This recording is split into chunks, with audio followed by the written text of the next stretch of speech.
Thank you all for joining us for this 13 Plus FastCast. I'm Carson Courier. We hope you're having a great Friday so far. We do want to get started with some new details on a big crash that happened last night. This crash happened near Fort Lowell and Country Club. You're looking at video of that scene. Right now, a suspect has been arrested after a car went off the road, hit a bench at a bus stop. All of that taking place around 9 o'clock last night. Police say impairment was a major factor in this crash. 49-year-old Chad James Benum was arrested and now facing charges of aggravated assault, felony criminal damage, and DUI. 3 people were hurt here, 2 of them taken to the hospital with life-threatening injuries. The roadway has since cleared. That was at 3 a.m. early this morning, but still lots of answers. We'll let you know any latest developments in this crash. Turning now to some good news when it comes to job numbers in September. The U.S. economy added 336,000 jobs last month. Economists were expecting to add about 170,000 jobs, so it's nearly double what they were expecting.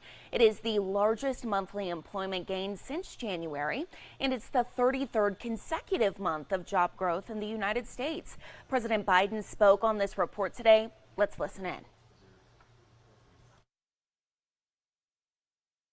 I think that the American people are smart as hell and know what their interests are.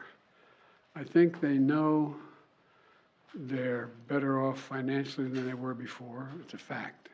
And all that data, all that polling stuff shows they think they're more positive about the economy than they've been, more positive about their jobs, et cetera. Turning now to some other big economic stories. So the U.S. economy dealing with 3 major strikes, but it appears some progress is being made.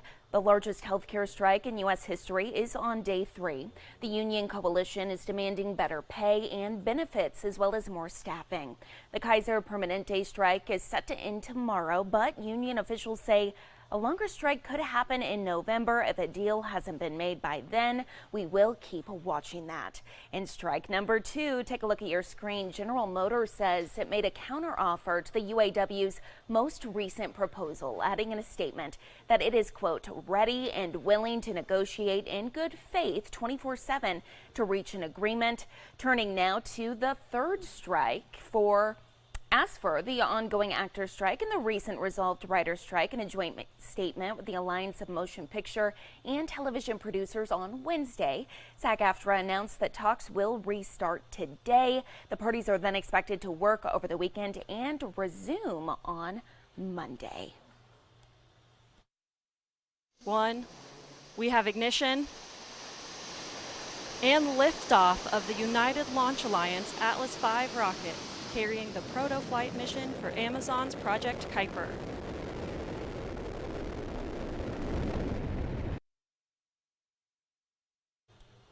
Project Kuiper. Amazon's low Earth orbit satellite broadband initiative put its first 2 satellites into space today. You just saw the liftoff there. The prototype satellites are the first of more than 3,200 satellite projects Kuiper plans to manufacture and deploy over the next 6 years. The LEO satellite network is aiming to provide fast, affordable broadband to unserved or underserved communities around the world. So definitely some good news there. Now, maybe you're expecting to fly over the holiday season. We know that's some of the busiest times to fly really across the nation. But there are some growing concerns today. Airlines will not be ready for the amount of people that are wanting to fly, especially after the pandemic. So Ivan Rodriguez has the latest in that story. Holiday travelers could be in for another rough go at the airport this year. A new report from U.S. PERG found flying has not gotten much better since a highly problematic 2022. Flying is still really stressful, filled with way too many delays, cancellations, fees that people don't expect, lost baggage, damaged wheelchairs, all of it. And the threat of government shutdown could make it worse. The new deadline for Congress to fund the government hits just as travel is expected to pick up. While TSA agents and air traffic controllers are considered essential, they would be working without pay. then you would start seeing people call off work because they might go choose to do something like DoorDash or something so they could bring in money. To avoid major headaches, travel experts have a few suggestions. Book directly through the airlines, try to take an early morning flight, download your airline's app. It's the fastest way to stay up to date on your flight status and to make any changes if necessary. If problems do happen, know that you do have rights. Reach out to the airlines first. If they do not offer a meaningful resolution, you can file a complaint with the Department of Transportation. Teresa Murray with U.S. PERG says the key is to follow through. Sometimes you think that they're just trying to like wear you down and wait you out. If you haven't heard something in 30 days, then follow up. Because nothing ever is going to change unless people are willing to speak up for their rights. I'm Ivan Rodriguez reporting.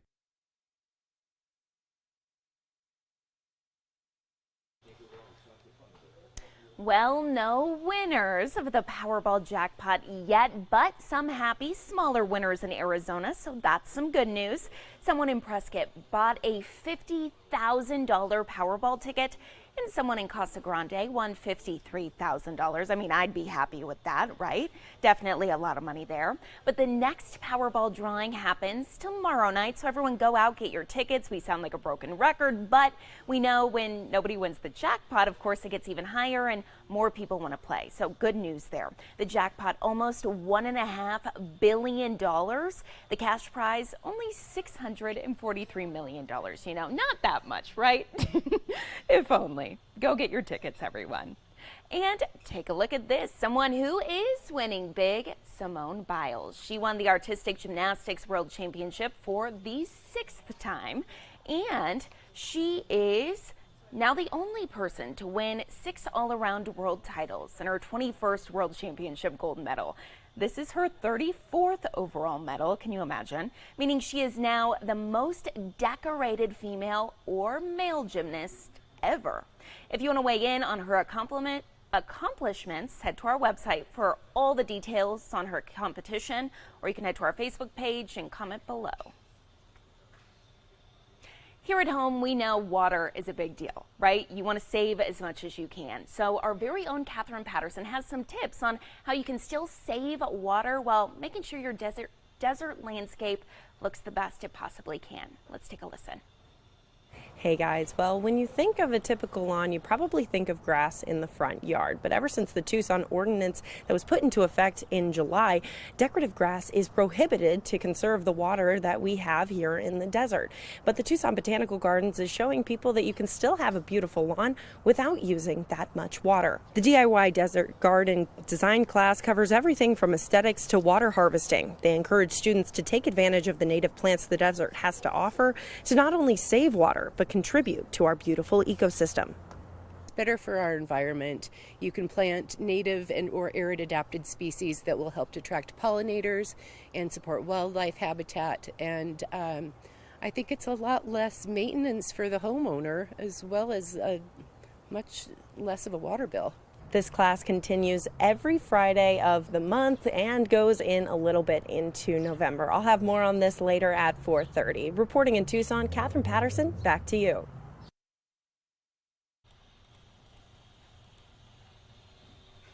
Definitely something to look forward to, and we are happy to have meteorologist Corey Coates with us this afternoon. Corey, hello. Hello. I mean, what a beautiful start to the week. I mean, it made me think of fall, right? But the last couple of days made me think a little more back to summer, right? And today, no exception. But hey, let's reminisce a little bit, talking about earlier this week of how cool it was. And to say it was a long time coming is an understatement, right? Check out these temperatures that we had here to start the week. It was beautiful. 88 on your Monday, 87 Tuesday, 91 Wednesday. So the 88 degrees on Monday was the coolest since September 1st, 31 days ago from that day. Tuesday, so check this out, right? 31 days ago, that's a long time ago, but when you pair back to back sub 90 degree days, first time we've done that since May 10th to the 11th. Wow. 145 days ago. That's nearly 5 months ago. Holy moly. Right? I mean, yeah, it's a long time. Yes. I mean, you put it in that perspective, it is unbelievable. And 91, right? So that's 3 straight sub 92 degree days.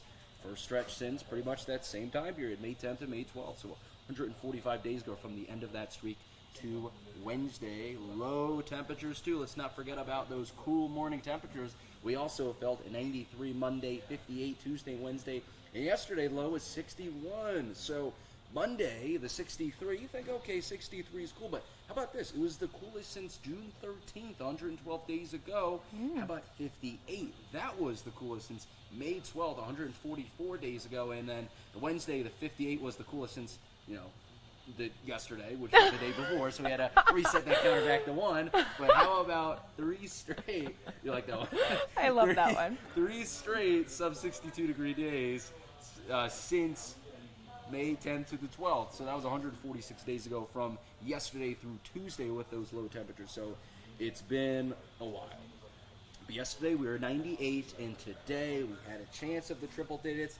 And unfortunately, we hit them already, so we could get a degree or two hot already at 100 today for Tucson, 102, Phoenix, 95, Nogales, 101, Sells, 90, Sierra Vista, 91, Douglas. So very, very hot today. So that makes it our 86th triple-digit day of the year. So that makes it tied for the 12th latest triple-digit day ever recorded. So we usually don't see triple digits this far into the fall season. So you have 86. We normally see 68, well above that mark, but we're not going to be threatening 108. I'm going to go on a limb and say this is going to be our last triple-digit day. Wow. I think it is. Okay, Corey, I'm holding you to it. I think it's going to be, and if it ends up, I'm going to be in trouble. But listen, I think hey, we don't want any more triple digits, no, we don't. so Maybe we are I'm on your being side here. optimistic, but using a little optimism and just a little climatology and forecasting, it does appear that this will be our last triple-digit day. So like I said, tied for the 12th latest triple-digit day, so it's tied with 8 different years,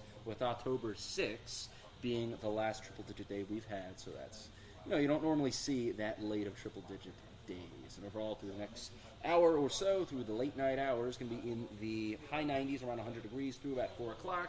By 6 o'clock, when that sunset about happens, we'll be back into the mid-90s, then possibly below 90s by 8, and then in the 80s through the overnight hours with a little bit of cloud cover, so not as bad as we've seen.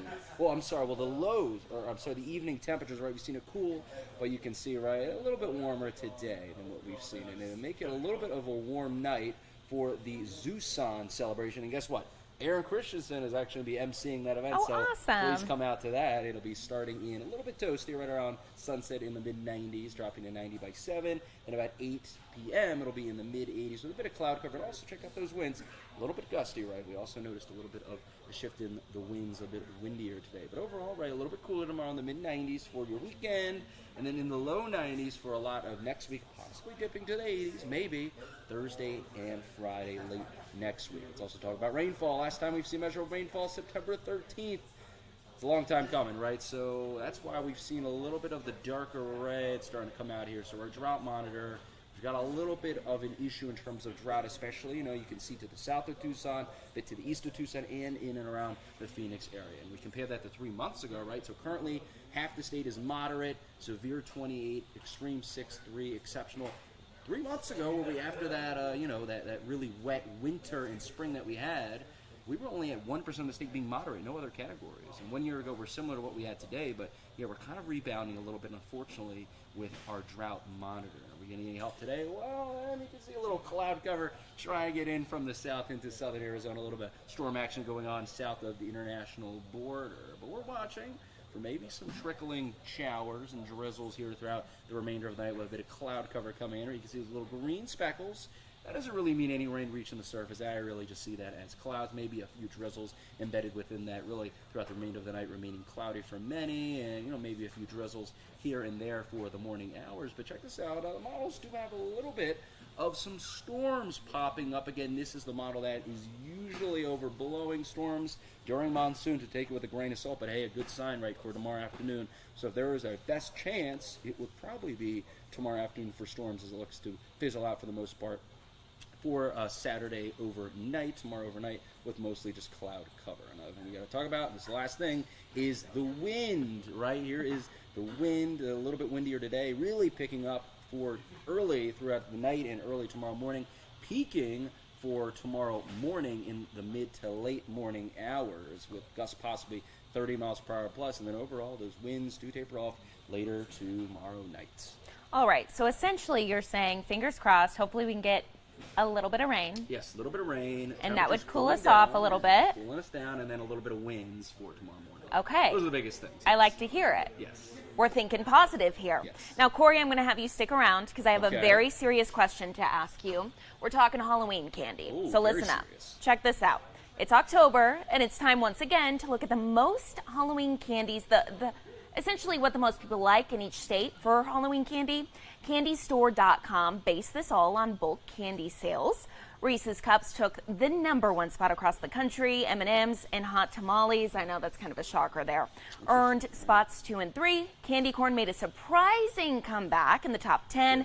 Us here in Arizona specifically, CandyStore.com says Hershey Kisses are the top candy. That was surprising to me, followed by Hot Tamales and Snickers. So the big question here, Corey, do you agree?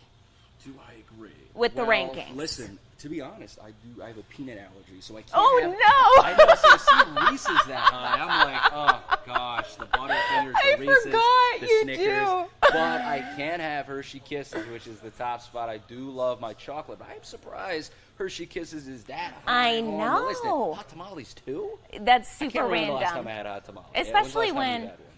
I don't even remember when. I don't Right, even yeah, it's remember just ever like- having those in my Halloween bag. Yeah. Yeah, super It's surprising interesting. here. It's interesting, but I Very love my candy, even though I'm interesting. allergic to peanuts, so I can have my Sour Patch Kids and my Hershey's.